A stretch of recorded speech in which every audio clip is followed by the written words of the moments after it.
जुगो जुग अटल चवर शतर तखत दे मालक कलयुग के जहाज बाणी के बोहे पलत पलत के रखे शब्द गुरु जगत गुरु साहब श्री गुरु ग्रंथ साहब जियां दी हजूरी अंदर जुड़ बैठी गुरु प्यारी गुरु सवारी साध संगत जीओ। जिस तरह के पिछले हफ्ते बेनती की सी कि श्री गुरु ग्रंथ साहब महाराज का पहला प्रकाश पुरब मनाना असी आरंभ किया सी। मैं शब्द आरंभ तां आखिया हाँ कि कला अखंड पाठ सब करन दे नाल गुरपुरब नहीं मनाया जाता। गुरु साहबान दे अमृत वचन हन सतगुर जिनी ना सेवियो शब्द ना कीतो विचार अंतर ज्ञान ना आयो मृतक है संसार। जिन्ना चिर सच्चे सिरजनहार नूं याद नहीं करांगे शब्द गुरबाणी की विचार नहीं करांगे गुरबाणी अनुसार जीवन नूं ढालना नहीं करांगे उन्ना चिर ये गुरपुरब मनाए साडे किसी भाव अर्थ नहीं रहिंदे।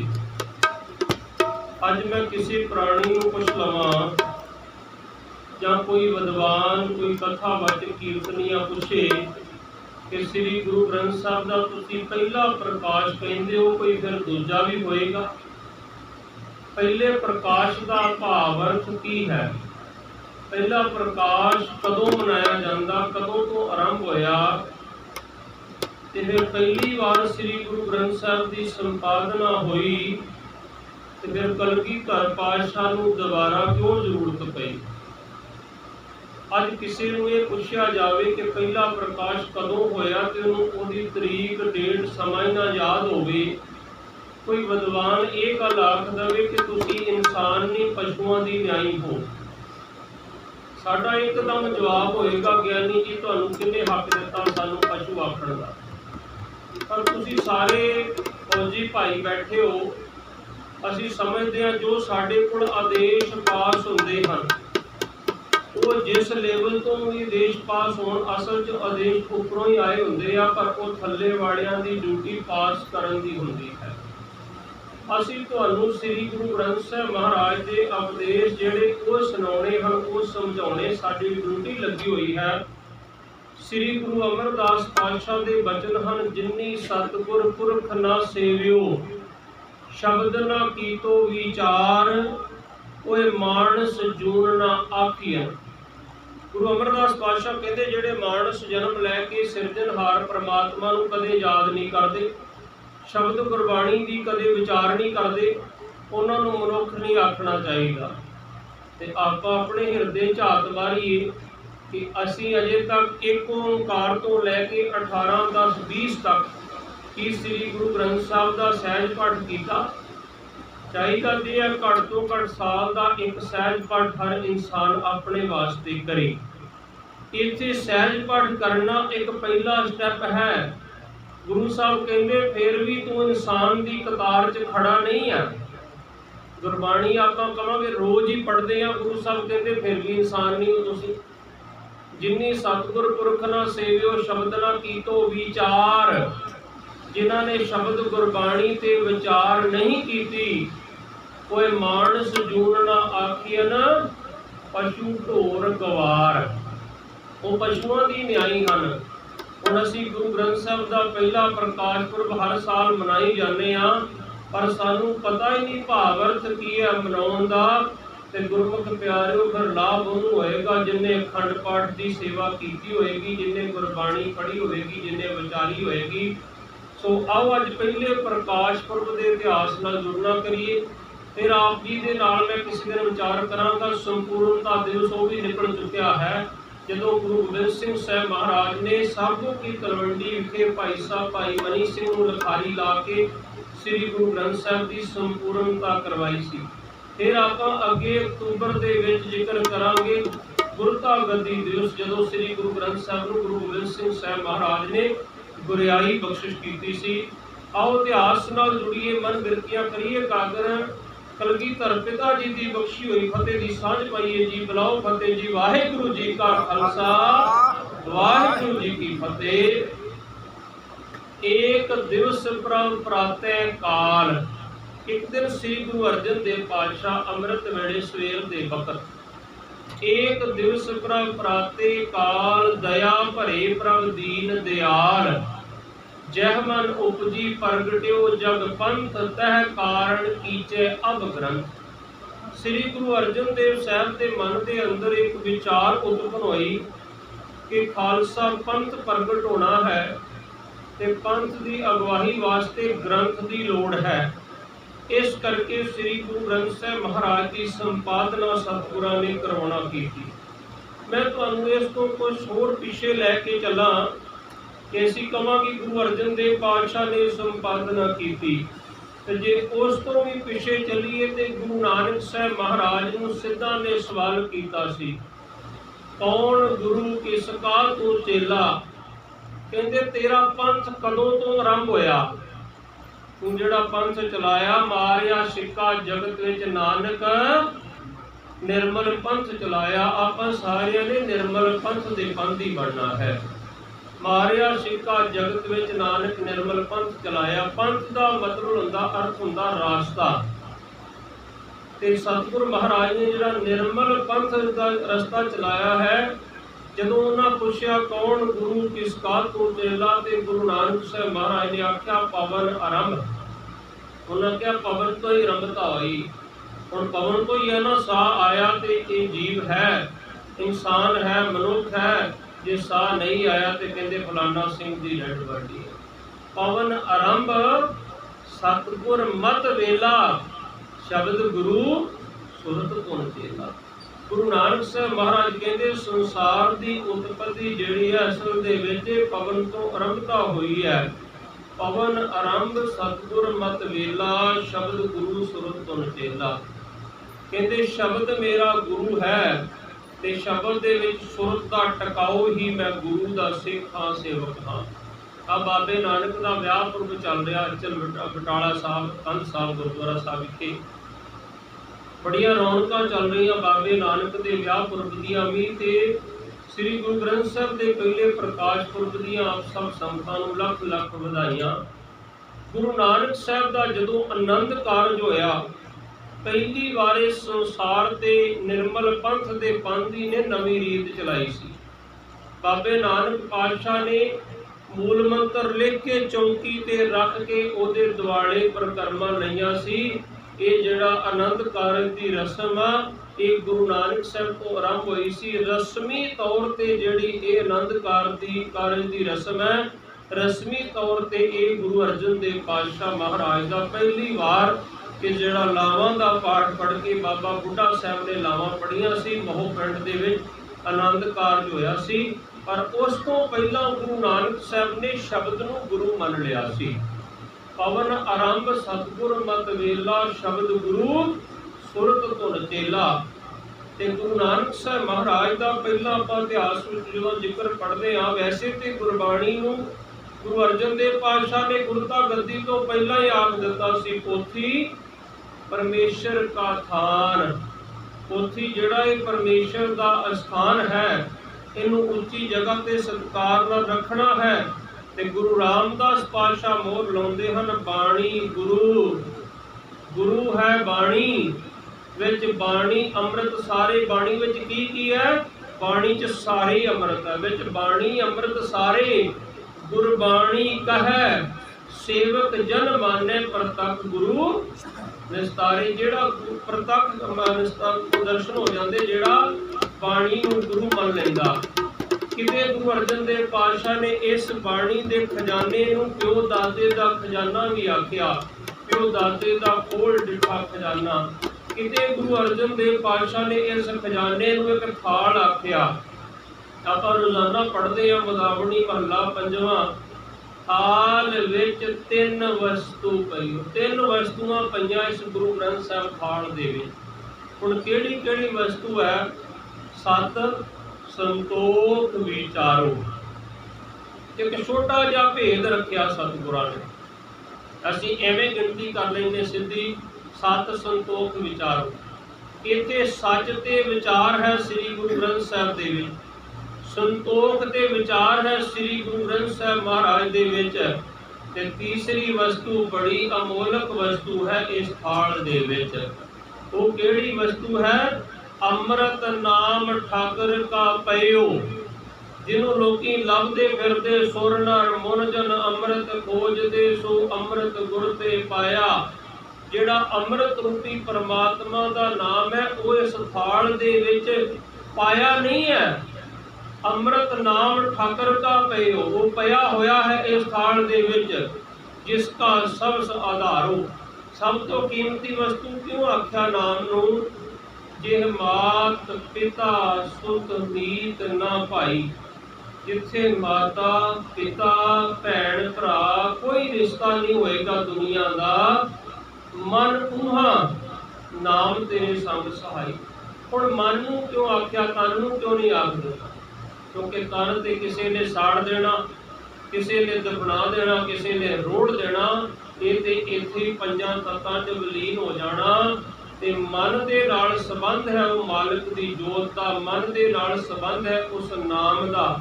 ਜਿਹ ਮਾਤ ਪਿਤਾ ਸੁਤ ਮੀਤ ਨਾ ਭਾਈ, ਮਨ ਉਹਾਂ ਨਾਮ ਤੇਰੇ ਸੰਗ ਸਹਾਈ। ਮਨ ਨੂੰ ਤਾਂ ਸੰਬੋਧਨ ਕੀਤਾ, ਮਨ ਤੂੰ ਜੋਤ ਸਰੂਪ ਹੈ, ਆਪਣਾ ਮੂਲ ਪਛਾਣ। ਤੂੰ ਹੀ ਇੱਕ ਪਰਮਾਤਮਾ ਦੀ ਜੋਤ ਦਾ ਅੰਸ਼ ਹੈ, ਤੂੰ ਆਪਣੇ ਮੁੱਢ ਨੂੰ ਪਹਿਚਾਨਣਾ ਕਰ। ਤੇ ਗੁਰੂ ਸਾਹਿਬ ਆਖਦੇ ਅੰਮ੍ਰਿਤ ਨਾਮ ਨਿਰਮੋਲਕ ਹੀਰਾ। ਪਰਮਾਤਮਾ ਦਾ ਨਾਮ ਜਿਹੜਾ ਉਹ ਨਿਰਮੋਲਕ ਹੀਰਾ ਹੈ। ਇਹ ਕਿਹਨੇ ਦੱਸਿਆ ਸਾਨੂੰ? ਗੁਰ ਦੀਨੋ ਮੰਤਾਨੀ। ਸਾਡੇ ਗੁਰੂ ਸ੍ਰੀ ਗੁਰੂ ਗ੍ਰੰਥ ਸਾਹਿਬ ਨੇ ਸਾਨੂੰ ਇਹ ਮੰਤਰ ਦੇ ਕੇ ਦੱਸਿਆ ਕਿ ਅੰਮ੍ਰਿਤ ਨਾਮ ਨਿਰਮੋਲਕ ਹੀਰਾ, ਜਿਹਦਾ ਕੋਈ ਮੁੱਲ ਨਹੀਂ ਤਾਰ ਸਕਦਾ। ਗੁਰ ਦੀਨੋ ਮੰਤਾਨੀ, ਡਿੱਗੇ ਨਾ ਡੋਲੈ, ਦ੍ਰਿੜ ਕਰ ਰਹਿਓ, ਪੂਰਨ ਹੋਏ ਤ੍ਰਿਪਤਾਨੀ। ਉਹ ਹੀਰਾ ਕਦੇ ਗਵਾਚਦਾ ਨਹੀਂ, ਕਦੇ ਡਿੱਗਦਾ ਨਹੀਂ। ਉਹ ਹੀਰੇ ਨੂੰ ਧਾਰਨ ਕਰਨ ਵਾਲਾ ਕਦੇ ਡੋਲਦਾ ਨਹੀਂ। ਉਹ ਫਿਰ ਆਖ ਦਿੰਦਾ 10 ਤੋਂ 20 ਲੱਖ ਵੀ ਦੁਸ਼ਮਣ ਆ ਜਾਏ ਤੇ ਟਰੱਕ ਭਰ ਕੇ ਤੋਰਾਂਗਾ, ਵੇਖੋ ਕਿਵੇਂ ਢੇਰੀਆਂ ਲਾ ਕੇ ਤੋਰਦਾ। ਜਿਹਨੇ ਉਹ ਹੀਰਾ ਧਾਰਨ ਕਰ ਲਿਆ ਨਾ, ਉਹ ਕਦੇ ਡੋਲਦਾ ਨਹੀਂ। ਡਿੱਗੇ ਨਾ ਡੋਲੇ, ਦ੍ਰਿੜ ਕਰ ਰਹੇ ਹੋ, ਦ੍ਰਿੜਤਾ ਵਿੱਚ ਰਹਿੰਦਾ। ਅੱਗੇ ਜਿੱਡੀ ਮਰਜ਼ੀ ਭਾਰੀ ਮੁਸੀਬਤ ਆ ਜਾਵੇ। ਸਾਰਾ ਗੜੀ ਦਾ ਇਤਿਹਾਸ ਪੜ੍ਹ ਲਓ ਤੁਸੀਂ। 21 ਸਨ, ਹਾਲਾਂਕਿ ਉਹਨਾਂ ਦੁਸ਼ਮਣ ਨੇ ਆਖਿਆ ਸੀ ਅਫਗਾਨੀਆਂ ਨੇ ਕਿ ਤੁਹਾਡੇ ਨਾਲ ਤੇ ਸਾਡੀ ਲੜਾਈ ਕੋਈ ਨਹੀਂ, ਤੁਸੀਂ ਕੋਟ ਖਾਲੀ ਕਰ ਦਿਓ, ਅਸੀਂ ਤੁਹਾਡੇ ਨਾਲ ਨਹੀਂ ਲੜਨ ਆਏ। ਪਰ ਉਹਨਾਂ ਸਿੱਖਾਂ ਨੇ ਆਖਿਆ ਸੀ, 21 ਸਿੱਖਾਂ ਨੇ, ਅਸੀਂ ਸ੍ਰੀ ਗੁਰੂ ਗ੍ਰੰਥ ਸਾਹਿਬ ਦੀ ਸ਼ਬਦ ਲੈ ਕੇ ਇਹ ਡਿਊਟੀ ਜੁਆਇਨ ਕੀਤੀ ਹੈ ਕਿ ਵਫਾਦਾਰੀ ਦੇ ਨਾਲ ਸੇਵਾ ਕਰਾਂਗੇ। ਪਰ ਇਹ ਸਰ ਜ਼ਮੀਨ ਸਾਡੀ ਹੈ, ਇਹ ਦੇਸ਼ ਸਾਡਾ ਹੈ। ਭਾਵੇਂ ਅੰਗਰੇਜ਼ ਫਰੰਗੀ ਸਾਡੇ ਤੇ ਰਾਜ ਕਰ ਇਸ ਧਰਤੀ ਤੇ, ਪਰ ਅਸੀਂ ਆਪਣੀ ਧਰਤੀ ਦੀ ਰਖਵਾਲੀ ਕਰ ਰਹੇ ਹਾਂ। ਉਹ ਡੋਲੇ ਨਹੀਂ ਸੀ। ਜਦੋਂ ਫਿਰ ਹਥਿਆਰ ਗੋਲੀ ਸ਼ਿੱਕਾ ਖਤਮ ਹੋ ਗਿਆ, ਉਦੋਂ ਆਪਣੀਆਂ ਕਿਰਪਾਨਾਂ ਸੂਤ ਲਈਆਂ ਸੀ ਉਹਨਾਂ ਨੇ। ਅੱਜ ਵੀ ਗੋਰਖਾ ਵਾਲੇ ਵੇਖੋ ਆਪਣੀ ਖੋਖਰੀ ਰੱਖਦੇ ਕੋਲ, ਪਰ ਸਾਡੀ ਅੱਜ ਤਰਾਸਦੀ ਹੈ। 2.5 ਫੁੱਟੀ ਤਲਵਾਰ ਰੱਖਣ ਦਾ ਹੱਕ ਹੈ ਇੱਕ ਸਿੱਖ ਨੂੰ। ਤਲਵਾਰ ਨਹੀਂ, ਮਾਫ ਕਰਨਾ, ਕਿਰਪਾਨ। ਤਲਵਾਰ ਔਰੰਗਜ਼ੇਬ ਦੇ ਹੱਥ ਵਿੱਚ ਸੀ, ਕਿਰਪਾਨ ਗੁਰੂ ਗੋਬਿੰਦ ਸਿੰਘ ਦੇ ਹੱਥ ਵਿੱਚ ਸੀ। ਤਲਵਾਰ ਉਹ ਹੈ ਜਿਹੜੀ ਤਲੇ ਪਏ ਤੇ ਵਾਰ ਕਰਦੀ ਹੈ, ਜਿਹੜੀ ਡਿੱਗੇ ਤੇ ਵਾਰ ਕਰਦੀ ਹੈ। ਕਿਰਪਾਨ ਉਹ ਹੈ ਜਿਹੜੀ ਚੱਲਦੀ ਹੈ ਜਦੋਂ, ਤੇ ਉਦੋਂ ਦੂਸਰੇ ਦੀ ਇੱਜ਼ਤ ਆਬਰੂ ਬਚਾਉਂਦੀ ਹੈ। ਉਦੋਂ ਮਜ਼ਲੂਮ ਵਾਸਤੇ ਢਾਲ ਬਣ ਜਾਂਦੀ ਹੈ, ਜ਼ਾਲਮ ਵਾਸਤੇ ਫਿਰ ਉਹ ਤਲਵਾਰ ਬਣ ਜਾਂਦੀ ਹੈ। ਉਹ ਦੋਨੇ ਰੂਪ ਉਹਦੇ ਵਿੱਚੋਂ ਜਦੋਂ ਨਿਕਲਦੇ ਉਹਨੂੰ ਕਿਹਾ ਜਾਂਦਾ ਕਿਰਪਾਨ। ਤੇ ਭਾਰਤ ਦੇ ਸੰਵਿਧਾਨ ਦੀ 25 ਧਾਰਾ ਵਿੱਚ ਲਿਖਿਆ ਹੋਇਆ, ਇੱਕ ਸਿੱਖ 2.5 ਫੁੱਟ ਦੀ ਕਿਰਪਾਨ ਲੈ ਕੇ ਜਿੱਥੇ ਮਰਜ਼ੀ ਸਫ਼ਰ ਕਰ ਸਕਦਾ, ਜਾ ਸਕਦਾ। ਮੈਂ ਕਈ ਵਾਰ ਹੈਰਾਨ ਹੋ ਜਾਂਦਾ ਜਦੋਂ ਮੇਰੇ ਵੀਰਾਂ ਨੂੰ ਸਰੋਪਾ ਮਿਲਦਾ ਤਾਂ ਪੁੱਛਦੇ, ਬਾਬਾ ਜੀ ਅਥਾਰਟੀ ਲੈਟਰ ਬਣਾ ਦਿਓ ਕਿਰਪਾਨ ਦਾ। ਮੈਂ ਕਹਿੰਦਾ ਹੁੰਦਾ ਕਾਹਦੇ ਵਾਸਤੇ ਭਾਈ ਅਥਾਰਟੀ ਲੈਟਰ? ਜਿਨ੍ਹਾਂ ਨੂੰ ਅਥਾਰਟੀ ਲੈਟਰ ਗੁਰੂ ਗੋਬਿੰਦ ਸਿੰਘ ਮਹਾਰਾਜ ਸਰਬੰਸ ਵਾਰ ਕੇ ਬਣਾ ਕੇ ਦੇ ਕੇ ਚਲੇ ਗਏ, ਤੁਸੀਂ ਕਿਉਂ ਨਹੀਂ ਸਿੱਖੀ ਸਰੂਪ ਵਿੱਚ ਰਹਿੰਦੇ? ਤੁਸੀਂ ਅੰਮ੍ਰਿਤ ਛਕੋ, ਗੁਰੂ ਵਾਲੇ ਬਣੋ। ਆ ਮੈਂ ਇੱਕ ਦਿਨ ਜਾ ਰਿਹਾ ਸੀ ਤੇ ਮੈਨੂੰ ਗੱਡੀ 'ਚ ਰੋਕ ਕੇ ਪੁਲਿਸ ਵਾਲਿਆਂ ਪੁੱਛਿਆ, ਗਿਆਨੀ ਜੀ ਵੈਪਨ ਰੱਖੇ ਗੱਡੀ 'ਚ? ਮੈਂ ਕਿਹਾ ਪੱਕਾ ਰੱਖੇ ਜੀ, ਵੈਪਨ 'ਚੋਂ ਹੀ ਜਨਮ ਹੋਇਆ ਸਾਡਾ, ਤੇ ਕੋਈ ਆਪਣੀ ਮਾਂ ਨੂੰ ਭੁੱਲ ਜਾਂਦਾ ਭਲਾ? ਸਾਡਾ ਤੇ ਜਨਮ ਹੀ ਖੰਡੇ ਦੀ ਧਾਰ 'ਚੋਂ ਹੋਇਆ। ਸਾਡੇ ਪਿਤਾ ਨੇ ਤੇ ਤਲਵਾਰ ਵਿੱਚੋਂ ਸਾਨੂੰ ਕਿਰਪਾਨ ਦੇ ਵਿੱਚੋਂ ਪੈਦਾ ਕੀਤਾ। ਉਹਨੇ ਕਿਰਪਾਨ ਕੱਢ ਕੇ ਕਿਹਾ, ਆਖਿਆ ਸੀ ਨਾ ਗੁਰੂ ਤੇਗ ਬਹਾਦਰ ਸਾਹਿਬ ਮਹਾਰਾਜ ਨੇ, ਮੈਂ ਹਾਂ ਤੇਗ, ਪਕੜ ਲੈ ਤੇਗ ਤੂੰ ਹੀ, ਇੱਕ ਦੋ ਨਹੀਂ ਪਰਖ ਲੈ 100 ਤੇਗਾਂ। ਮੇਰੇ ਪਿਤਾ ਦੀ ਅਣਖ ਬਹਾਦਰੀ ਤੇ ਰਿਹਾ ਪਰਖਦਾ ਤੇਰਾ ਪਿਓ ਤੇਗਾਂ। ਮੈਂ ਤਾਂ ਜੰਮਦਿਆਂ ਤੇਗਾਂ ਦੀ ਸ਼ਾਨ ਮਾਣੀ, ਵੇਖੀਆਂ ਪਿਤਾ ਦੀਆਂ ਪਹਿਲੀਆਂ 2 ਤੇਗਾਂ।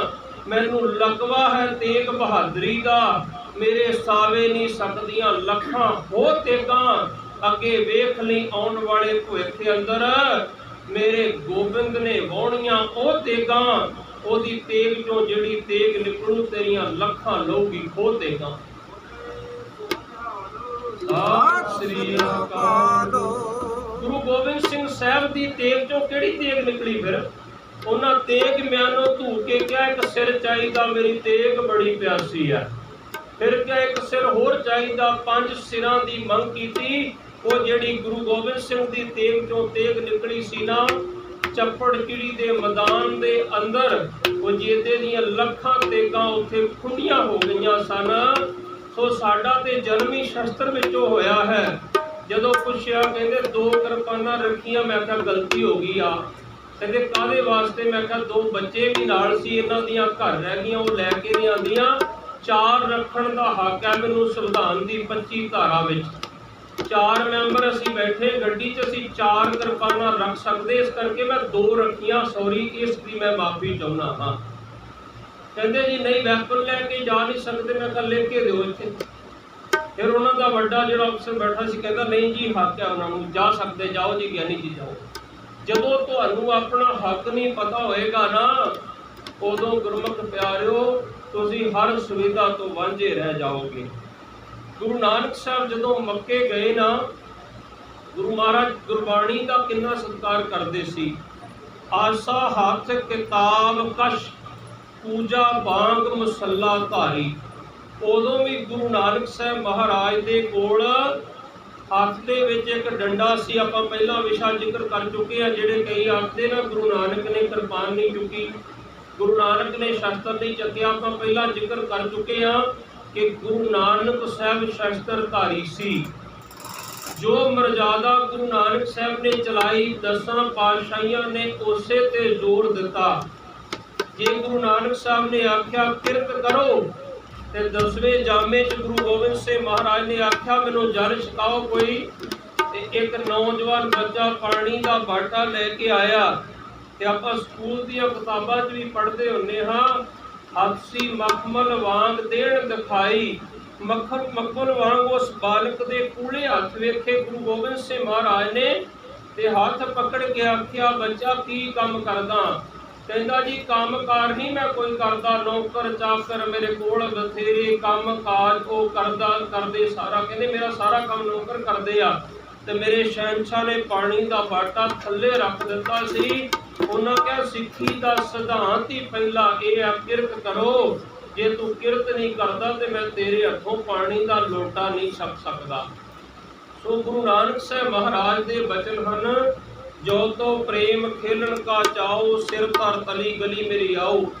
ਮੈਂ ਅੱਜ ਦੇ ਵਿਸ਼ੇ ਵੱਲ ਤੁਹਾਨੂੰ ਵਾਪਸ ਲੈ ਕੇ ਆਵਾਂ। ਗੁਰੂ ਨਾਨਕ ਸਾਹਿਬ ਮਹਾਰਾਜ ਨੇ ਵੀ ਆਸਾ ਹੱਥ ਕਿਤਾਬ ਕਸ਼। ਕਿਤਾਬ ਕਸ਼ ਦਾ ਮਤਲਬ ਹੈ ਜਿਹੜੀ ਬਾਣੀ ਲਿਖੀ ਸੀ ਪੋਥੀ, ਉਹਨੂੰ ਗੁਰੂ ਨਾਨਕ ਸਾਹਿਬ ਨੇ ਆਪਣੀ ਕਸ਼ ਵਿੱਚ ਰੱਖਿਆ। ਕਸ਼ ਦਾ ਭਾਵ ਇਹ ਨਹੀਂ ਕਿ ਬਗਲ 'ਚ ਦਬਾ ਕੇ ਰੱਖਿਆ, ਜਿਵੇਂ ਆਪਾਂ 2 ਤਣੀਆਂ ਲਾ ਕੇ ਲੰਬਾ ਝੋਲਾ ਪਹਿਨਦੇ ਹੁੰਦੇ ਹਨ ਮੋਢੇ ਨਾਲ। ਇਸ ਤਰ੍ਹਾਂ ਭਾਵ ਕਿ ਗੁਰੂ ਨਾਨਕ ਸਾਹਿਬ ਮਹਾਰਾਜ ਇੰਨੇ ਸਤਰਕ ਸਨ ਕਿ ਇਸ ਬਾਣੀ ਵਿੱਚ ਪੋਥੀ 'ਚ ਕੋਈ ਮਿਲਾਵਟ ਨਾ ਕਰ ਦੇਵੇ। ਇਸ ਕਰਕੇ ਗੁਰੂ ਨਾਨਕ ਸਾਹਿਬ ਮਹਾਰਾਜ ਪੋਥੀ ਆਪਣੇ ਕੋਲ ਰੱਖਿਆ ਕਰਦੇ ਸਨ।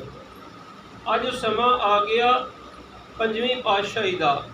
ਗੁਰੂ ਅਰਜਨ ਦੇਵ ਪਾਤਸ਼ਾਹ ਦੇ ਕੰਨੀ ਆਵਾਜ਼ ਪਈ ਕੱਚੀ ਬਾਣੀ ਦੀ। ਫਿਰ ਸਤਿਗੁਰਾਂ ਨੇ ਪੁੱਛਿਆ ਇਹ ਕਿਹੜੀ ਬਾਣੀ ਪੜ੍ਹਦੇ ਹੋ? ਤੇ ਮਹਾਰਾਜ ਨੇ ਵਿਚਾਰਿਆ ਕਿ ਇਹ ਤੇ ਸਤਿਗੁਰਾਂ ਦੇ ਵੱਡੇ ਭਰਾਤਾ ਪ੍ਰਿਥਵੀ ਦਾ ਬੇਟਾ ਜਿਹੜਾ ਮਿਹਰਬਾਨ ਸੀ ਨਾ, ਉਹ ਮਹੱਲਾ 6 ਲਾ ਕੇ ਉਹ ਗੁਰਬਾਣੀ ਉਚਾਰਨ ਕਰ ਰਿਹਾ ਸੀ। ਕੱਚੀ ਬਾਣੀ ਜਿਹਨੂੰ ਕਹਿੰਦੇ ਆ, ਜਿਹੜੀ ਅੱਜ ਵੀ ਪੰਥ ਦੇ ਵਿੱਚ ਵੇਖਣ ਨੂੰ ਮਿਲਦੀ ਆ। ਨਾਨਕ ਨਾਮ ਚੜ੍ਹਦੀ ਕਲਾ, ਤੇਰੇ ਭਾਣੇ ਸਰਬੱਤ ਦਾ ਭਲਾ। ਇਹ ਬਾਣੀ ਨਹੀਂ ਹੈ, ਇਹ ਉਸ ਤਰ੍ਹਾਂ ਕੱਚੀ ਬਾਣੀ ਦੀਆਂ ਤੁਕਾਂ ਜਿਹੜੀਆਂ ਜੋੜੀਆਂ ਹੋਈਆਂ ਇਹ ਪੰਥ ਦੇ ਵਿੱਚ ਪ੍ਰਫੁੱਲਤ ਹੋ ਗਈਆਂ। ਸ੍ਰੀ ਗੁਰੂ ਅਰਜਨ ਦੇਵ ਸਾਹਿਬ ਨੇ ਵਿਚਾਰਿਆ ਕਿ ਆਉਣ ਵਾਲੇ ਸਮੇਂ ਵਿੱਚ ਸਿੱਖਾਂ ਨੂੰ ਪਤਾ ਹੀ ਨਹੀਂ ਲੱਗਣਾ ਕਿ ਕੱਚੀ ਬਾਣੀ ਕਿਹੜੀ ਆ ਤੇ ਗੁਰੂ ਸਾਹਿਬਾਨ ਦੀ ਬਾਣੀ ਕਿਹੜੀ ਆ। ਇਹਦੇ 'ਚ ਮਿਲਾਵਟਾਂ ਹੋ ਜਾਣਗੀਆਂ, ਕਿਉਂਕਿ ਗੁਰੂ ਨਾਨਕ ਸਾਹਿਬ ਨੇ ਗੁਰੂ ਗ੍ਰੰਥ ਸਾਹਿਬ ਦੀ ਸੰਪਾਦਨਾ ਨਹੀਂ ਕੀਤੀ, ਗੁਰੂ ਅੰਗਦ ਦੇਵ ਪਾਤਸ਼ਾਹ ਨੇ ਨਹੀਂ ਕੀਤੀ। ਤੀਸਰੀ ਪਾਤਸ਼ਾਹੀ, ਚੌਥੀ ਪਾਤਸ਼ਾਹੀ, ਪੰਜਵੀਂ ਪਾਤਸ਼ਾਹੀ ਨੂੰ ਹੁਣ ਕਿਉਂ ਲੋੜ ਪੈ ਗਈ? ਜਦੋਂ ਉਹਨਾਂ ਦੇਖਿਆ ਹੁਣ ਗੁਰਬਾਣੀ ਦੇ ਵਿੱਚ ਮਿਲਾਵਟ ਹੋਣੀ ਸ਼ੁਰੂ ਹੋ ਗਈ।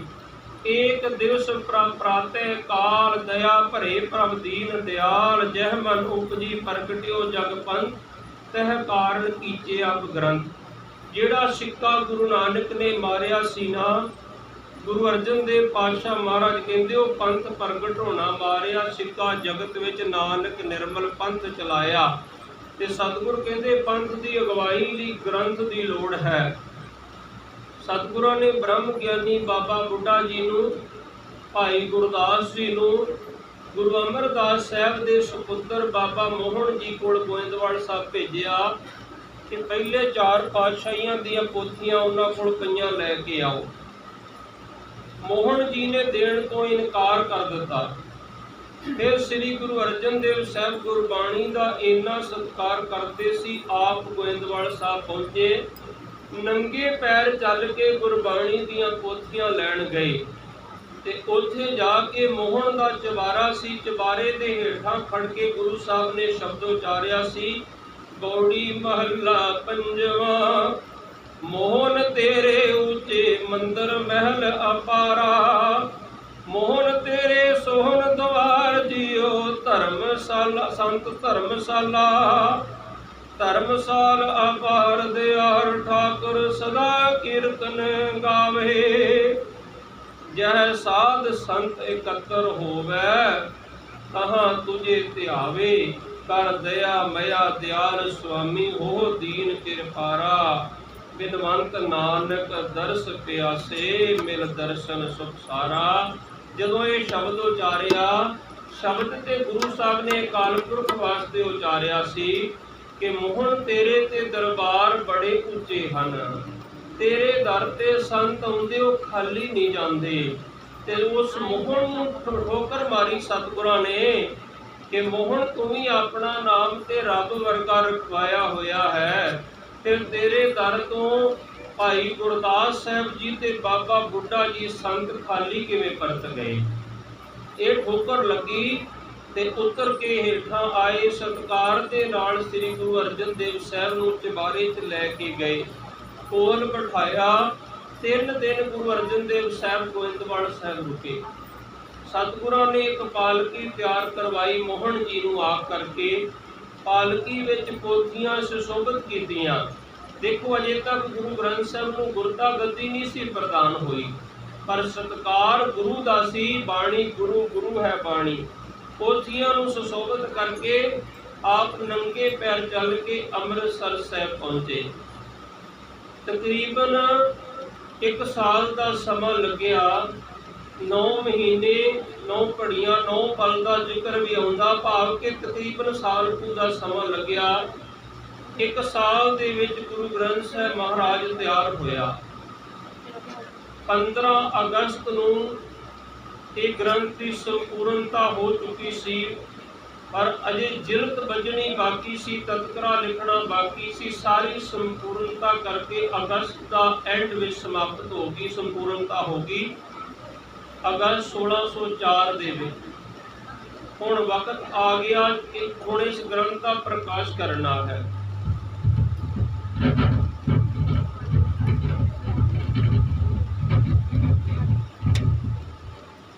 ਭਾਵੇਂ ਸ੍ਰੀ ਗੁਰੂ ਗ੍ਰੰਥ ਸਾਹਿਬ ਮਹਾਰਾਜ ਸਰੂਪ ਤਿਆਰ ਹੋ ਚੁੱਕਿਆ ਸੀ, ਬਾਬਾ ਬੁੱਢਾ ਜੀ ਨੂੰ ਆਵਾਜ਼ ਲਗਾ ਕੇ ਪੁੱਛਦੇ, ਬਾਬਾ ਜੀ ਇਹ ਜਿਹੜਾ ਗ੍ਰੰਥ ਹੁਣ ਬਣ ਗਿਆ, ਤਿਆਰ ਹੋ ਗਿਆ ਜਹਾਜ਼, ਇਹਦਾ ਆਪਾਂ ਪ੍ਰਕਾਸ਼ ਕਿੱਥੇ ਕਰਨਾ ਹੈ? ਭਾਵ ਕਿ ਸਤਿਗੁਰਾਂ ਨੂੰ ਪਤਾ ਸੀ ਨਾ ਹਰਿਮੰਦਰ ਸਾਹਿਬ ਤਿਆਰ ਹੋ ਚੁੱਕਿਆ ਸੀ, पर सतगुਰਾਂ ने एक मैसेज दिता कि ਜਿਹੜਾ ਗੁਰਦੁਆਰੇ ਦਾ ਗ੍ਰੰਥੀ ਹੁੰਦਾ ਨਾ, मैं ਪਿੰਡਾਂ 'ਚ ਵੀ ਜ਼ਿਕਰ ਕਰਦਾ ਹੁੰਦਾ, ਆਰਮੀ ਨੇ ਤੇ ਸਤਿਕਾਰ ਵਜੋਂ ਰੈਂਕ ਦਿੱਤਾ ਹੋਇਆ, ਪਿੰਡਾਂ 'ਚ ਕੋਈ ਰੈਂਕ ਥੋੜੀ ਹੁੰਦਾ ਕਿ ਗ੍ਰੰਥੀ ਭਾਵੇਂ ਭਾਈ ਰਣਜੀਤ ਸਿੰਘ ਹੋਵੇ, ਭਾਵੇਂ ਕੋਈ ਵੀ ਹੋਵੇ, ਉਹਦਾ ਸਤਿਕਾਰ ਕੀ ਤੇ ਕਿਵੇਂ ਕਰਨਾ, ਇਹ ਸ੍ਰੀ ਗੁਰੂ ਅਰਜਨ ਦੇਵ ਸਾਹਿਬ ਨੇ ਸਾਨੂੰ ਸਮਝਾਇਆ।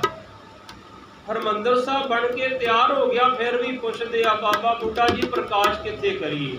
ਤੇ ਬਾਬਾ ਬੁੱਢਾ ਜੀ ਹੱਥ ਜੋੜ ਕੇ ਕਹਿੰਦੇ, ਮਹਾਰਾਜ ਤੁਹਾਡੇ ਵੱਧ ਕੌਣ ਸਿਆਣਾ ਹੈ? ਕਹਿੰਦੇ ਨਹੀਂ, ਤੁਹਾਡੇ ਪੁੱਛਿਆ ਸੀ, ਤੁਸੀਂ ਜਵਾਬ ਦਿਓ। ਤੇ ਬਾਬਾ ਬੁੱਢਾ ਜੀ ਨੇ ਆਖਿਆ, ਸ੍ਰੀ ਗ੍ਰੰਥ ਲਾਏ ਗਦਰ ਬਾਰਾ, ਔਰ ਸਥਾਨ ਨਾ ਕੋਈ ਮੁਰਾਰਾ। ਸ੍ਰੀ ਗ੍ਰੰਥ ਸਾਹਿਬ ਦੇ ਲੈਕ ਹੋਰ ਕੋਈ ਮੁਰਾਰਾ ਹੀ ਮੇਰੇ ਸ਼ਹਿਨशाह ਪਾਤਸ਼ਾਹ, ਹੋਰ ਕੋਈ ਮੈਨੂੰ ਸਥਾਨ ਨਜ਼ਰ ਨਹੀਂ ਆਉਂਦਾ। ਸਮ ਜਹਾਜ਼ ਬਨ ਹੈ ਦਰਬਾਰਾ, ਇਸ ਜਹਾਜ਼ ਦੇ ਬਰਾਬਰ ਦਾ ਸਥਾਨ ਹਰਿਮੰਦਰ ਸਾਹਿਬ ਜਿਹੜਾ ਬਣ ਪਿਆ, ਉੱਥੇ ਸੁਸ਼ੋਭਿਤ ਕੀਤਾ ਜਾਏ। ਫਿਰ ਬਾਬਾ ਬੁੱਢਾ ਜੀ ਨੇ ਪੁੱਛਿਆ, ਮਹਾਰਾਜ ਹੁਣ ਰਾਤ ਨੂੰ ਗ੍ਰੰਥ ਕਿੱਥੇ ਰੱਖਾਂਗੇ? ਉਸ ਸਮੇਂ ਅਜੇ ਗੁਰਤਾ ਗੱਦੀ ਨਹੀਂ ਮਿਲੀ ਸੀ। ਤੇ ਗੁਰੂ ਅਰਜਨ ਦੇਵ ਸਾਹਿਬ ਕਹਿੰਦੇ, ਸਾਡੇ ਪਲੰਗ ਤੇ ਗੁਰੂ ਗ੍ਰੰਥ ਸਾਹਿਬ ਹੋਣਗੇ, ਅਸੀਂ ਭੂਮੀ ਤੇ ਹੋਵਾਂਗੇ। ਓਮ ਸੈਨ ਸਭ ਤਹਾਂ ਬਰਾਜੇ, ਗੁਰੂ ਗ੍ਰੰਥ ਮੰਜੀ ਪਰ ਰਾਜੇ। ਸਾਰੇ ਜ਼ਮੀਨ ਤੇ ਸੌਂ ਗਏ ਤੇ ਗੁਰੂ ਗ੍ਰੰਥ ਸਾਹਿਬ ਪਲੰਗ ਦੇ ਉੱਤੇ ਬਿਰਾਜਮਾਨ ਹੋ ਗਏ। ਅੱਜ ਅਸੀਂ ਕੀ ਕਰਦੇ? ਘਰ 'ਚ ਖੰਡ ਪਾਠ ਚੱਲ ਰਿਹਾ ਹੁੰਦਾ, ਅਸੀਂ ਬੈੱਡਾਂ ਤੇ ਸੁੱਤੇ ਹੁੰਦੇ ਹਾਂ, ਅਸੀਂ ਸੋਫਿਆਂ ਤੇ ਬੈਠਦੇ ਹਾਂ।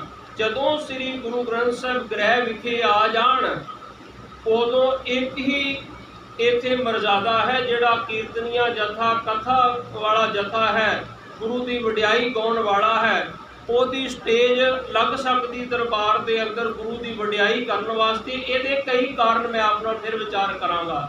ਪਹਿਲਾ ਵੱਡਾ ਕਾਰਨ ਇਹ ਹੈ ਕਿ ਜੇ ਥੱਲੇ ਬੈਠੇ ਹੋਵਾਂਗੇ, ਸੰਗਤ ਨੂੰ ਨਜ਼ਰ ਨਹੀਂ ਆਏਗਾ, ਤੇ ਜਿੰਨਾ ਚਿਰ ਸੰਗਤ ਨੂੰ ਨਜ਼ਰ ਨਾ ਆਏ ਉਹਨਾਂ ਚਿਰ ਪ੍ਰਭਾਵ ਨਹੀਂ ਪੈਂਦਾ। ਇਸ ਕਰਕੇ ਸਾਰੀ ਸੰਗਤ ਨਜ਼ਰ ਆਵੇ, ਪਹਿਲਾ ਕਾਰਨ ਇਹ ਸੀ। ਸੋ ਅੱਜ ਦੇ ਵਿਸ਼ੇ ਵੱਲ ਆਵਾਂ, ਸਮਾਂ ਬੜਾ ਥੋੜਾ ਜਿਹਾ ਆਪਣੇ ਕੋਲ ਬਾਕੀ ਹੈ। ਅਸੀਂ ਕਹਿ ਦਿੰਦੇ ਹਾਂ ਦੂਸਰੇ ਕਮਰੇ 'ਚ ਮਹਾਰਾਜ ਹਨ, ਪਰ ਗੁਰੂ ਅਰਜਨ ਦੇਵ ਸਾਹਿਬ ਆਪ ਉਸ ਦਿਨ ਪਲੰਗ ਦੇ ਹੇਠਾਂ ਅੱਜ ਵੀ ਚਾਦਰ ਵਿਛਦੀ ਹੈ ਗੁਰੂ ਅਰਜਨ ਦੇਵ ਸਾਹਿਬ ਦੀ ਯਾਦ ਵਿੱਚ, ਕਿ ਉਹ ਗੁਰਬਾਣੀ ਦਾ ਕਿੰਨਾ ਸਤਿਕਾਰ ਕਰਦੇ ਸੀ। ਆਪ ਵੀ ਉਹ ਜ਼ਮੀਨ ਤੇ ਸੁੱਤੇ, ਪਰ ਸਾਰੇ ਸੌਂ ਜਾਂਦੇ ਸੀ, ਗੁਰੂ ਸਾਹਿਬ ਫਿਰ ਉੱਠ ਕੇ ਬਹਿ ਜਾਂਦੇ ਸੀ। ਬਾਬਾ ਬੁੱਢਾ ਜੀ ਸਾਰੀ ਰਾਤ ਦੇਖਦੇ ਰਹੇ, ਅੰਮ੍ਰਿਤ ਵੇਲੇ ਚਰਨ ਪਕੜ ਲਏ, ਮਹਾਰਾਜ ਹੁਣ ਤੇ ਜਹਾਜ਼ ਬਣ ਕੇ ਤਿਆਰ ਹੋ ਗਿਆ, ਹੁਣ ਚਿੰਤਾ ਦਾ ਵਿਸ਼ਾ ਕੀ ਹੈ? ਤੇ ਗੁਰੂ ਸਾਹਿਬ ਮਹਾਰਾਜ ਆਖਦੇ, ਨਿਜ ਨਿਜ ਆਸਣ ਸਭ ਹੀ ਬੈਠੇ, ਦਇਆ ਸਿੰਧ ਮਨ ਐਸੀ ਬੈਠੇ। ਨਿਜ ਮਨ ਇਹ ਵਿਚਾਰਤ ਪਏ, ਗੁਰੂ ਗ੍ਰੰਥ ਸੇਵਕ ਕੇ ਕਹੇ। ਮਨ 'ਚ ਇਹ ਵਿਚਾਰ ਕਰਦੇ ਆ ਕਿ ਇੰਨੀ ਸੰਗਤ 'ਚੋਂ ਮੈਂ ਗੁਰੂ ਗ੍ਰੰਥ ਸਾਹਿਬ ਦਾ ਸੇਵਕ ਗ੍ਰੰਥੀ ਕਿਹਨੂੰ ਕਹਿ ਦੇਵਾਂ, ਤੂੰ ਗ੍ਰੰਥੀ ਬਣ ਜਾ। ਪਰ ਅੱਜ ਸਾਡੇ ਪਿੰਡਾਂ ਦੇ ਹਾਲਾਤ ਕੀ ਆ? ਜਿਹਨੇ ਕਦੀ ਜਪਜੀ ਸਾਹਿਬ ਦਾ ਪਾਠ ਨਹੀਂ ਕੀਤਾ ਹੁੰਦਾ, ਉਹ ਗ੍ਰੰਥੀ ਦੀ ਚੋਣ ਕਰਦਾ ਪਿੰਡਾਂ। ਜਿਹਨੂੰ ਗੁਰੂ ਘਰ ਦੀ ਮਰਜ਼ਾਦਾ ਦਾ ਕੁਝ ਨਹੀਂ ਪਤਾ, ਉਹ ਪਿੰਡਾਂ 'ਚ ਕਹਿੰਦਾ ਗ੍ਰੰਥੀ ਆ ਨਹੀਂ, ਉਹ ਲਾ ਦਿਓ। ਜਿਹੜਾ 2000 ਘੱਟ ਲੈਂਦਾ ਕਹਿੰਦੇ ਆਹ ਲਾ ਦਿਓ। ਜਿਹੜਾ ਉਸ ਪ੍ਰਧਾਨ ਨੂੰ ਕਿੰਤੂ ਪਰੰਤੂ ਨਹੀਂ ਕਰਦਾ ਕਿ ਤੂੰ ਦਾੜੀ ਕਿਉਂ ਕੱਟਦਾ, ਤੂੰ ਦਾੜੀ ਕਿਉਂ ਰੰਗਦਾ, ਕਹਿੰਦੇ ਇਹਨੂੰ ਗ੍ਰੰਥੀ ਲਾ ਦਿਓ। ਜੇ ਮੇਰੇ ਵਰਗੇ ਨੇ ਆਪ ਦਿੱਤਾ, ਕਹਿੰਦੇ ਗ੍ਰੰਥੀ ਬਦਲੀ ਕਰ ਦਿਓ।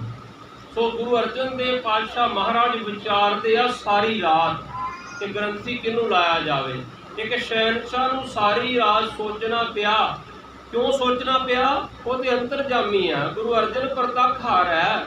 ਪਰ ਉਹਨਾਂ ਸਾਨੂੰ ਮੈਸੇਜ ਦਿੱਤਾ ਕਿ ਜਦੋਂ ਗੁਰੂ ਦਾ ਵਜ਼ੀਰ ਤੁਸੀਂ ਲਾਉਣਾ ਕਿਸੇ ਨੂੰ, ਉਦੋਂ ਉਹਦੀ ਭੋਗ ਵਿਚਾਰ ਕਰਕੇ ਲਾਉਣਾ ਚਾਹੀਦਾ, ਵਿਦਵਾਨ ਲਾਉਣਾ ਚਾਹੀਦਾ।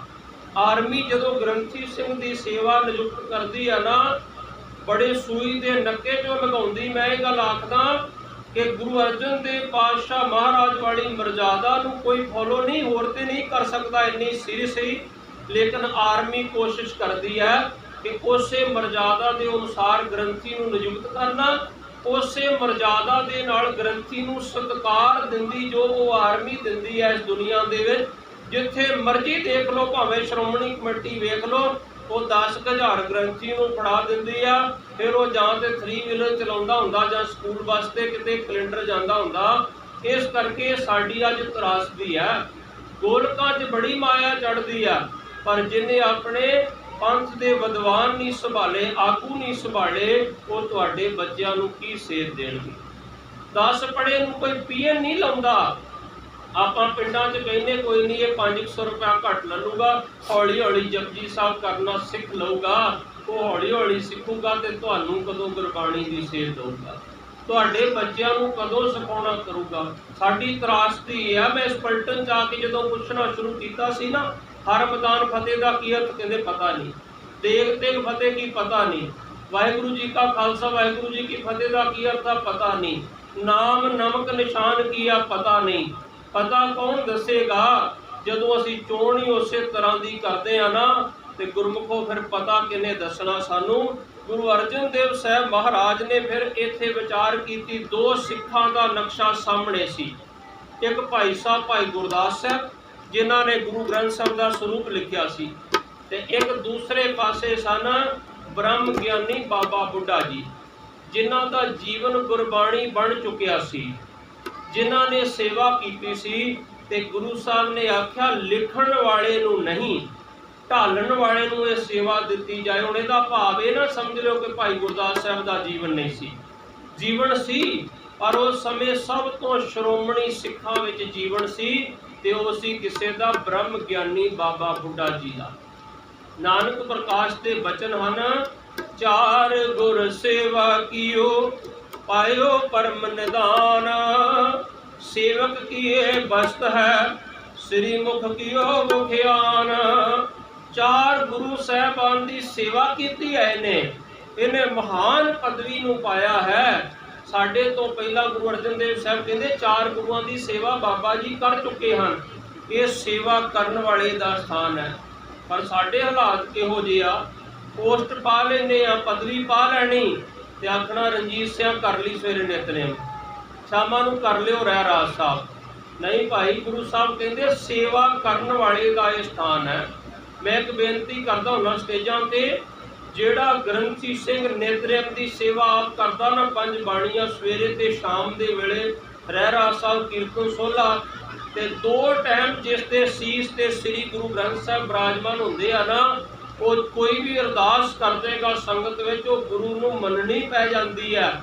ਪਰ ਇਹ ਬਸ਼ਰਤੇ ਸ਼ਰਤ ਇਹ ਆ ਕਿ ਜੇ ਅਸੀਂ ਸੇਵਾ ਨਿਹਚਾ ਦੇ ਨਾਲ ਕਰਦੇ ਹੋਈਏ, ਜਿਨ੍ਹਾਂ ਨੂੰ ਬਾਣੀ ਦਾ ਅਦਬ ਹੋਏਗਾ, ਜਿਨ੍ਹਾਂ ਨੂੰ ਬਾਣੀ ਦਾ ਭੈ ਹੋਏਗਾ, ਉਹਨਾਂ ਦੀ ਗੁਰੂ ਸਾਹਿਬ ਕਿਰਪਾ ਕਰਕੇ ਮੰਨਣਾ ਕਰਦੇ ਹਨ। ਫਿਰ ਸਤਿਗੁਰਾਂ ਨੇ ਆਖਿਆ, ਹੁਣ ਵਕਤ ਸਮਾਪਤੀ ਵੱਲ, 3-4 ਮਿੰਟ ਵਿੱਚ ਮੈਂ ਸਮਾਪਤੀ ਵੱਲ ਆਉਣਾ। ਸਵੇਰ ਦਾ ਵਕਤ ਹੋ ਗਿਆ। ਸਤਿਗੁਰਾਂ ਨੇ ਬਾਬਾ ਬੁੱਢਾ ਜੀ ਵੱਲ ਇਸ਼ਾਰਾ ਕੀਤਾ। ਸਾਹਿਬ ਬੁੱਢਾ ਆਗੇ ਕੀਨਾ, ਇੱਥੇ ਸਾਹਿਬ ਵਰਤਿਆ ਬਾਬਾ ਗੁਰੂ ਅਰਜਨ ਦੇਵ ਪਾਤਸ਼ਾਹ ਵਾਸਤੇ। ਸਾਹਿਬ ਬੁੱਢਾ ਆਗੇ ਕੀਨਾ, ਤੈ ਪਾਛੇ ਸਤਿਗੁਰ ਸੁਖ ਲੀਨਾ। ਅਸੀਂ ਚੌਰ ਸਾਹਿਬ ਕਰਨ ਲੱਗੇ ਸ਼ਰਮ ਮਹਿਸੂਸ ਕਰਦੇ ਹਾਂ। ਮਰਜ਼ਾਦਾ ਕੀ ਹੈ, ਮੈਂ ਕਈ ਵਾਰ ਜ਼ਿਕਰ ਕੀਤਾ ਕਿ ਪਰਿਕਰਮਾ ਹਰ ਸਿੱਖ ਨੇ ਕਰਨੀਆਂ, ਭਾਵੇਂ ਸਿੱਖ ਹੋਵੇ, ਭਾਵੇਂ ਬੀਬੀਆਂ ਹੋਣ, ਭੈਣਾਂ ਹੋਣ। ਮੱਥਾ ਟੇਕ ਕੇ ਆਪਾਂ ਗੁਰੂ ਦੀ ਖੁਸ਼ੀ ਲੈਣੀ ਆ। ਆਪਾਂ ਇਹ ਨਹੀਂ ਵੇਖਣਾ ਉੱਥੇ ਕੀ ਸੋਚੇਗਾ, ਕੋਈ ਕੀ ਆਖੇਗਾ, ਨਹੀਂ। ਅਸੀਂ ਗੁਰੂ ਦੀ ਖੁਸ਼ੀ ਲੈਣੀ ਆ। ਪਰਿਕਰਮਾ ਦਾ ਅਰਥ ਹੁੰਦਾ ਬਲਹਾਰ ਜਾਣਾ, ਕੁਰਬਾਨ ਜਾਣਾ। ਪਰਿਕਰਮਾ ਕਰਕੇ ਚੌਰ ਸਾਹਿਬ ਦੀ ਭਾਵੇਂ 2 ਹੀ ਮਿੰਟ ਸੇਵਾ ਕਰੋ, ਹਰ ਇੱਕ ਦਾ ਫਰਜ਼ ਬਣਦਾ ਉਹ ਸੇਵਾ ਕਰਨੀ। ਪਰ ਅਸੀਂ ਸ਼ਰਮ ਮਹਿਸੂਸ ਕਰਦੇ ਚੌਰ ਸਾਹਿਬ ਕਰਨ ਲੱਗੇ ਹਾਂ। ਗੁਰੂ ਸਾਹਿਬ ਨੇ ਆਪ ਚੌਰ ਸਾਹਿਬ ਦੀ ਸੇਵਾ ਕੀਤੀ। ਸਾਹਿਬ ਬੁੱਢਾ ਆਗੇ ਕੀਨਾ, ਤੈ ਪਾਛੇ ਸਤਿਗੁਰ ਸੁਖ ਲੀਨਾ। ਤੇ ਜਦੋਂ ਆਏ ਨਾ ਹਰਿਮੰਦਰ ਸਾਹਿਬ ਵਿੱਚ, ਤੇ ਪੀੜਾ ਸਾਹਿਬ ਦੇ ਉੱਤੇ ਬਾਬਾ ਬੁੱਢਾ ਜੀ ਨੇ ਸੁਸ਼ੋਭਿਤ ਕਰਕੇ ਨਾ ਗੁਰੂ ਗ੍ਰੰਥ ਸਾਹਿਬ ਮਹਾਰਾਜ ਨੂੰ ਇੱਕਦਮ ਸਾਈਡ ਹਟਣ ਲੱਗੇ। ਕਾਹਦੇ ਵਾਸਤੇ?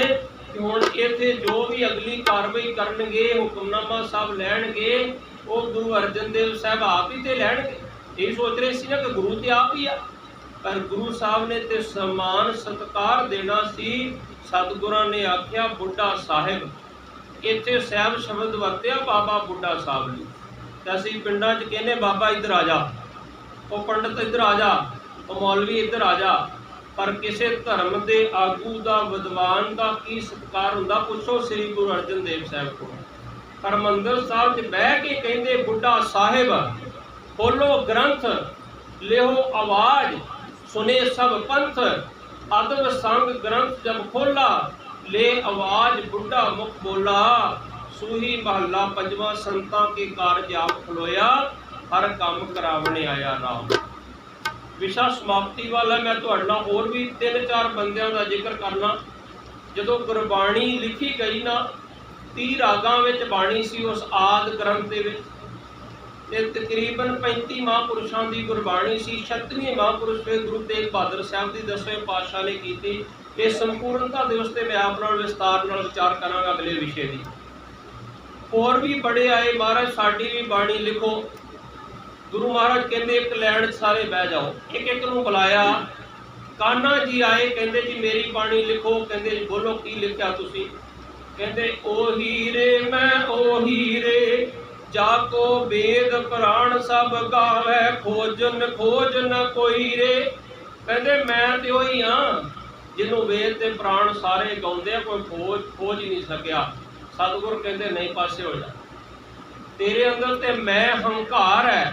ते इत्थे ते आख्या जांदा हन भीखत पेखारी, तेरे तू निज पत है दाता। तू ते हंकार की गल करदा कि मैं वो हाँ जिन्हों वेद पुराण गा रहे आ। नहीं, ये बाणी गुरमत के अनुकूल नहीं। दूसरे नूं बुलाया, सतगुर ने पीलू आया।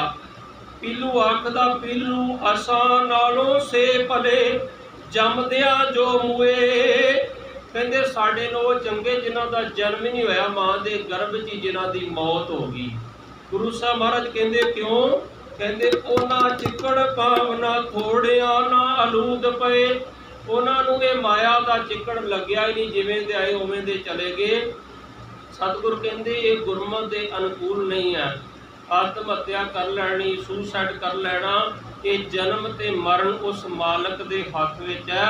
बंदे के हथ च नहीं कोई किसी की जान लवे या कुछ करे, ये सारी बेदोसे दी है, ये भी गुरमत के अनुकूल नहीं। तीसरा छज्जू आया, उन्हें आख्या कागद संधि पुतली, कौन तिरिया निहार, जो ही मार ल जावी जथा बलोचन ताड़। कहते महाराज औरत जड़ी ना, ये कागज की पुतली की न्याई है। इनू बलोचना दियां धाड़ा होंदियां, शिकारियां वांग चक के लै जांदियां, जिवें गजनवी बाजारां अंदर टके टके दे भाव हिंदुस्तान नारियां नू बेचिया जाया करदा सी। कहते ये जिहड़ी औरत नारी है, वासनावां नू जन्म दिंदी है। गुरु अर्जन देव पातशाह कहते नहीं, औरत जां मर्द किसी वासना नू जन्म नहीं दिंदा, तुहाडी सोच वासना नू जन्म दिंदी। कहते महाराज उत्ते कागज ते फोटो बनी होवे, तस्वीर बनी होवे ते उहदे नाल देख के वासना हुंदियां। महाराज कहते तुहाडे घर च तुहाडी मां भैण बेटी हुंदी आ, कदी उहनूं देख के वासनावां क्यों नहीं उत्पन्न हुंदियां? ये औरत जां मर्द दे नाल वासनावां दा संबंध नहीं है, ये तुहाडी सोच दे नाल संबंध है। सतगुर कहंदे ये गुरमत दे बिल्कुल उल्ट है। इत्थे ते औरत नूं इन्ना मान दिता गया कि सतगुरां ने आख्या गुरदेव माता गुरदेव पिता। पहला बच्चे दा गुरु बच्चे दी मां है, ते फिर पिता दी वारी आउंदी है। सतगुर महाराज कहंदे हन जेड़ी राजियां महाराजियां दी जन्मदाती है, सो क्यों मंदा आखी है जित जम्मे राजान। भाव के दे भावर्थ बड़े डूंगे, हुण समा समाप्त है। फिर चौथा एक होर आया शाह हुसैन, वो कहंदा महाराज मेरी बाणी पक्का इहदे दर्ज करो ग्रंथ विच। महाराज कहंदे बोल की लिखिया? कहंदे चुप वे अड़िया चुप वे अड़िया, बोलन की नहीं जावे अड़िया। उन्हें सोचा सारे बोले तो गुरु साहब कहते नहीं, तो मैं कहना बोलना ही नहीं चाहिए। सदा रब का नाम कितना चिर बंदा लै सकता, फिर पाप हो जाते, मौन ही धारण करना चाहिए। तो गुरु नानक साहब महाराज आते नहीं, इस तरह नहीं। सतगुरु कहते जब लग दुनिया रहीए नानक, के सुनिए किस कहिए, कुछ सुनना करिए कुछ कहना करिए। सो अज श्री गुरु ग्रंथ साहब महाराज जी का आपां पहला प्रकाश पुरब जिहड़ा है वो मनाउणा कीता।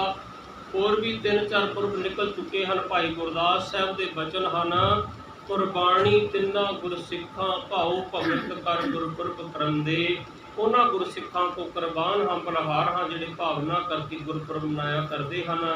सो समा थोड़ा पै जाता, इतिहास बड़ा लमेरा है। ऐसे लखां जन्म भी लै लीए ना, लखां साल उम्र हो जाए, ਤਾਂ ਵੀ ਆਪਾਂ ਗੁਰੂ ਦੀ ਵਡਿਆਈ ਕੀ ਕਰ ਸਕਦੇ ਹਾਂ। ਇੱਕ ਕਵੀ ਨੇ ਆਖਿਆ, ਕਲਗੀ ਵਾਲਿਆ ਲਿਖਾਂ ਕੀ ਸਿਫਤ ਤੇਰੀ, ਕਾਗਜ਼ ਕਲਮ ਤੋਂ ਤੇਰਾ ਆਕਾਰ ਵੱਡਾ, ਤੇਰੇ ਚੋਜ ਤੇ ਤੇਰੀ ਵਡਿਆਈ ਵੱਡੀ, ਤੇਰੇ ਗੁਣਾਂ ਦਾ ਚੋਜੀ ਪੰਡਾਲ ਵੱਡਾ, ਤੇਰੀ ਧਨ ਕੁਰਬਾਨੀ ਮੇਰੇ ਸ਼ਹਿਨਸ਼ਾਹ ਜੀ, ਕੀਤਾ ਸਿਰਾਂ ਦਾ ਤੂੰ ਹੀ ਵਪਾਰ ਵੱਡਾ, ਜੁਗੋ ਜੁਗ ਨਾ ਲੱਥਣਾ ਇਹਨਾਂ ਹਿੰਦੁਸਤਾਨੀਆਂ ਤੋਂ, ਇਸ ਦੇਸ਼ ਤੇ ਤੇਰਾ ਉਧਾਰ ਵੱਡਾ। ਗੁਰੂ ਗੋਬਿੰਦ ਸਿੰਘ ਮਹਾਰਾਜ ਦੀ ਵਡਿਆਈ ਕਿਹੜੀ ਕਲਮ ਕਰ ਸਕਦੀ ਹੈ, ਕਿਹੜੀ ਜ਼ੁਬਾਨ ਕਰ ਸਕਦੀ, ਕਿਹੜੀ ਕਲਮ ਲਿਖ ਸਕਦੀ ਹੈ। ਸੋ ਸਤਿਗੁਰੂ ਮਹਾਰਾਜ ਕਿਰਪਾ ਕਰ, ਰਹਿਮਤ ਕਰਨ। ਹੁਣ ਸਮਾਂ ਸਮਾਪਤ ਹੈ। ਆਨੰਦ ਸਾਹਿਬ ਦਾ ਜਾਪ ਕਰਕੇ ਗੁਰੂ ਚਰਨਾਂ ਚੜ੍ਹਦੀ ਕਲਾ ਦੀ ਅਰਦਾਸ ਕਰੀਏ। ਸਾਡੀ ਪਲਟਨ ਦੇ ਪੁਰਾਣੇ ਅਫਸਰ ਸਾਹਿਬ ਤੇ ਉਹਨਾਂ ਦੇ ਬੱਚੇ ਪਲਟਨ ਦੇ ਵਿੱਚ ਗੁਰੂ ਚਰਨਾਂ 'ਚ ਨਤਮਸਤਕ ਹੋਣ ਵਾਸਤੇ ਆਏ ਹਨ। ਮੈਂ ਪਲਟਨ ਵੱਲੋਂ ਜੀ ਆਇਆਂ ਨੂੰ ਆਖਦਾ ਹਾਂ। ਸਤਿਗੁਰੂ ਮਹਾਰਾਜ ਕਿਰਪਾ ਕਰਨ, ਇਹਨਾਂ ਪਰਿਵਾਰਾਂ ਨੂੰ ਹਮੇਸ਼ਾ ਚੜ੍ਹਦੀਆਂ ਕਲਾ ਬਖਸ਼ਿਸ਼ ਕਰਨ। ਦੇਖੋ ਕਿੰਨੀ ਲਗਨ ਹੁੰਦੀ ਹੈ ਰੈਜੀਮੈਂਟ ਦੇ ਨਾਲ। ਸਾਡਾ ਅਸਲੀ ਘਰ ਤੇ ਇਹ ਹੁੰਦਾ, ਜ਼ਿੰਦਗੀ ਦਾ ਸਭ ਤੋਂ ਵੱਡਾ ਪੜਾਅ ਜਿਹੜਾ ਅਸੀਂ ਆਰਮੀ ਦੇ ਵਿੱਚ ਗੁਜ਼ਾਰਦੇ ਹਾਂ। ਤੇ ਗਾਂ ਆਉਣ ਵਾਲੀਆਂ ਪੀੜ੍ਹੀਆਂ ਵੀ ਸਾਡੀਆਂ ਫਖਰ ਮਹਿਸੂਸ ਕਰਦੀਆਂ ਕਿ ਸਾਡੇ ਫਾਦਰ ਸਾਹਿਬ, ਸਾਡੇ ਪਾਪਾ ਜੀ ਇਸ ਪਲਟਨ ਵਿੱਚ ਸਨ ਤੇ ਮੈਂ ਉਸ ਪਲਟਨ ਦੇ ਵਿੱਚ ਜਾ ਕੇ ਆਉਣਾ। ਤੇ ਸਾਨੂੰ ਵੀ ਬੜੀ ਖੁਸ਼ੀ ਹੁੰਦੀ ਆ ਕਿ ਜਦੋਂ ਪੁਰਾਣੇ ਬਜ਼ੁਰਗ ਪਰਿਵਾਰ ਦੇ ਮੈਂਬਰ ਪਲਟਨ ਵਿੱਚ ਆਉਂਦੇ ਹਨ। ਤੇ ਮੈਂ ਜੀ ਆਇਆਂ ਨੂੰ ਆਖਦਾ ਹਾਂ ਤੇ ਬੇਨਤੀ ਕਰਦਾ ਕਿ ਦੁਬਾਰਾ ਜਦੋਂ ਵੀ ਕਿਤੇ ਫਿਰ ਆਉਂਦੇ ਫਿਰ ਇਸੇ ਤਰ੍ਹਾਂ ਦਰਸ਼ਨ ਦਿੰਦੇ ਰਹਿਣਾ। ਆਓ ਆਨੰਦ ਸਾਹਿਬ ਦਾ ਜਾਪ ਕਰਕੇ ਗੁਰੂ ਚਰਨਾਂ ਦੇ ਵਿੱਚ ਚੜ੍ਹਦੀ ਕਲਾ ਦੀ ਅਰਦਾਸ ਕਰੀਏ। ਰਾਮ ਕਲੀ ਮਹਲਾ ਤੀਜਾ, ਆਨੰਦ ਓੰਕਾਰ ਸਤਿਗੁਰ ਪ੍ਰਸਾਦ। ਆਨੰਦ ਪਿਆ ਮੇਰੀ ਮਾਏ, ਸਤਿਗੁਰੂ ਮੈਂ ਪਾਇਆ, ਸਤਿਗੁਰ ਤਾਂ ਪਾਇਆ ਸਹਿਜ ਸੇ, ਮਨ ਵਜਿਆ ਵਾਤਾਰੀਆਂ, ਰਾਮ ਰਤਨ ਪਰਵਾਰ ਕਰੀਆਂ, ਸ਼ਬਦ ਗਾਵਣ ਆਈਆਂ, ਸਭ ਕੋ ਤਗਾਵੋ ਵਾਰੀ ਕੇ, ਮਨ ਜਿਨੀ ਵਸਾਇਆ, ਕਹਿ ਨਾਨਕ ਆਨੰਦ ਹੋਆ, ਸਤਿਗੁਰੂ ਮੈਂ ਪਾਇਆ।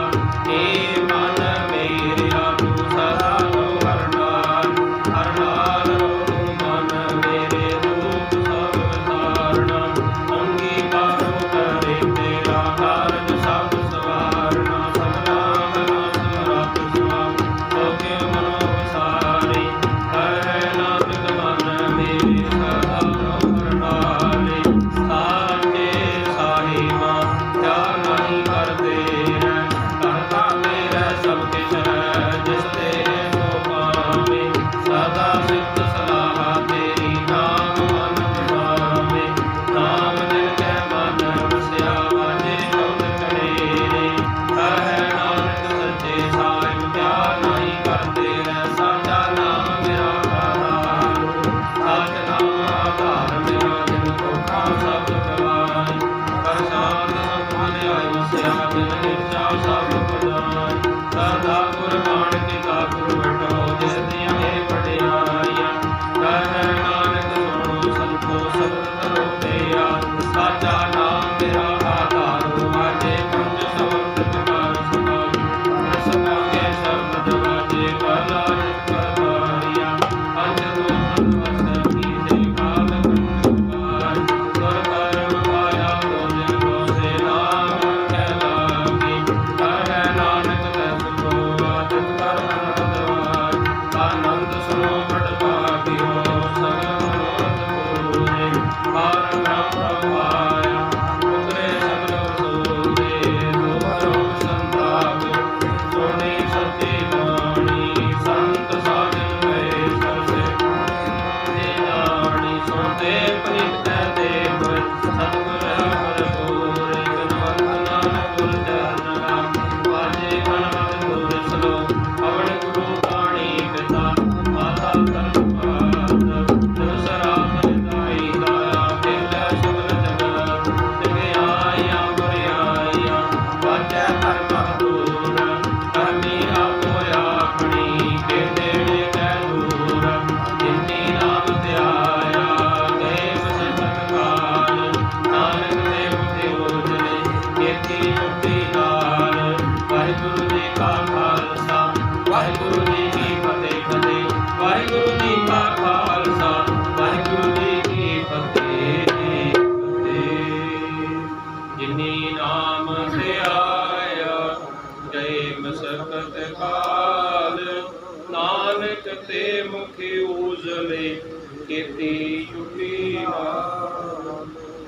ਵਾਹਿਗੁਰੂ ਜੀ ਕਾ ਖਾਲਸਾ ਵਾਹਿਗੁਰੂ ਜੀ ਕੀ ਫਤਿਹ। ਤੂੰ ਠਾਕੁਰ ਤੁਮ ਬੈਦਾ